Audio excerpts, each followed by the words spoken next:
எல்லாருக்கும் ஒரு மிகப்பெரிய வணக்கம். நாம இன்னைக்கு இந்த வீடியோவில் என்ன பார்க்க போகிறோம் அப்படின்னு கேட்டிங்கன்னா, நம்ம எஸ்கேனுடைய நடிப்பில் நாளைக்கு வெளியாகுள்ள ஒரு படம் தான் டாக்டர். இந்த படத்தோடைய டிக்கெட் புக்கிங்கில் இப்போ செம்ம வைரலாக போயிட்டுருக்கு. இன்னும் சில இடங்களில் மட்டும் இதோடைய டிக்கெட் புக்கிங்லாம் ஸ்டார்ட் பண்ணாமல் இருக்காங்க. கொடியில் இதையும் ஸ்டார்ட் பண்ணிடுவாங்க அப்படிங்கிறதாலும் வெளிவந்திருக்கு. இது மட்டும் இல்லாமல் டாக்டர் படத்தோடைய சவுண்ட் மிக்ஸ் மற்றும் ஆர்ஆர் ஒர்க்லாம் இப்போ கம்ப்ளீட் ஆயிடுச்சு அப்படிங்கிறதாலும் இப்போ அதிகாரப்பூர்வமாக வெளிவந்திருக்கு. அதுக்கான ஃபோட்டோவை இப்போ நீங்கள் ஸ்க்ரீன்லேயே பார்க்கலாம். நாளைக்கு டாக்டர் படத்தோடைய பிஜிஎம் ஒர்க்லாம் செம்மையாக இருக்க போகுது. ஏன்னா அனிருத்தும் இந்த படத்துக்கு செம்மையாக வெயிட் பண்ணிட்டு இருக்கேன் அப்படின்னு சொல்லியிருந்தாரு. ஏன்னா தேட்டரில் இந்த ஒரு படம் வெளிவர போகுது அப்படிங்கிறப்போ இந்த படத்தோடைய பிஜிஎம்லாம் வேற லெவலில் தேட்டரில் கிளிய போகுது அப்படின்னு சொல்லலாம். இதை தொடர்ந்து டாக்டர் படத்தோடைய ஃபைட் சீன்ஸ் அப்படிங்க டாக்டர் படத்தில் மொத்தம் 2 இருக்குது அப்படின்னு ஒன்று வெளிவந்திருக்கு. மெட்ரோ ட்ரெயினில் ஒரு ஃபைட் சீன் வரும், இன்னொன்று கிளைமாக்ஸில் வர ஃபைட் சீன் அப்படிங்கிறதாலும் வெளிவந்திருக்கு. டாக்டர் படம் ஸ்டார்ட் ஆகும்போதே ஒரு பிரேக்கப் சீனோட தான் ஸ்டார்ட் ஆகும் அப்படிங்கிறதாலும் வெளிவந்திருக்கு. அதை நம்ம நாளைக்கு படத்தில் பார்த்து தெரிஞ்சுக்கலாம்.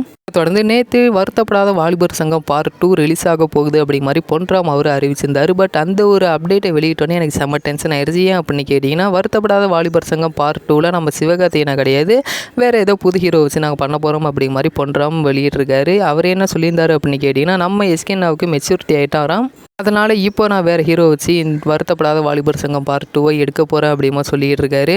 ஆனால் பொன்ராம் நம்ம எஸ்கேனாவுக்கு ஏதோ ஒரு சண்டை இருக்குன்னு தான் நினைக்கிறேன். ஏன் அப்படின்னா, வருத்தப்படாத வாலிபர் சங்கம் அப்படிங்கிறது நம்ம எஸ்கேனோடைய பிராண்ட் அப்படின்னு சொல்லலாம். இப்போ இந்த பேரை கெடுக்கிற மாதிரி இவர் ஒரு செயலை பண்ணும்போது நம்ம எஸ்கேன ஃபேன்ஸுக்கு மட்டும் இல்லாமல் மக்களுக்கு இது பிடிக்காம தான் போகும். ஏன்னா சிவகார்த்திகேயனுக்காக தான் அந்த ஒரு படத்தை நிறைய பேர் விரும்பி பார்த்துக்கிட்டு இருக்காங்க இது வரைக்கும். அப்படிங்கிறனால இப்போ வேறு ஹீரோ வச்சு பார்ட் 2 எடுக்கிறாங்க அப்படிங்கிறப்போ இந்த படத்தோட எக்ஸ்பெக்டேஷன்ஸ் இருக்காது அப்படின்னு தான் சொல்லி ஆகணும். நான் பொன்ராம் புது ஹீரோ வச்சு எடுக்கணும் அப்படின்னா வேறு படத்தோடைய டைட்டிலை வச்சு அவர் எடுத்துருக்கலாம். பட் எதுக்காக வருத்தப்படாத வாலிபர் சங்கம் பார்ட் 2ன்னு வச்சு எடுக்கிறாரு அப்படிங்கிறது தெரியல. பட் இதை எடுக்கிறதுக்கும் அதிக வாய்ப்புகள் இல்லை அப்படின்னு தான் சொல்கிறாங்க.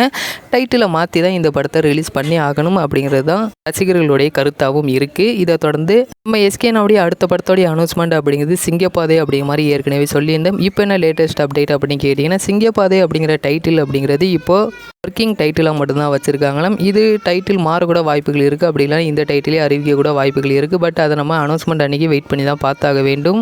நீங்கள் கேட்டிங்கன்னா சிங்கப்பாதை இந்த டைட்டிலே செம்மையாக இருக்குது, இதே வைக்கலாம் தான் நினைக்கிறேன். நீங்கள் என்ன நினைக்கிறீங்க அப்படிங்கிறத கீழே கமெண்ட் பண்ணுங்கள். இன்னும் இந்த மாதிரி நிறைய சினிமா அப்டேட்டை நீங்கள் உடனுக்குடன் தெரிஞ்சுக்கணும் அப்படின்னா எங்களோட சேனலை சப்ஸ்கிரைப் பண்ணிங்க.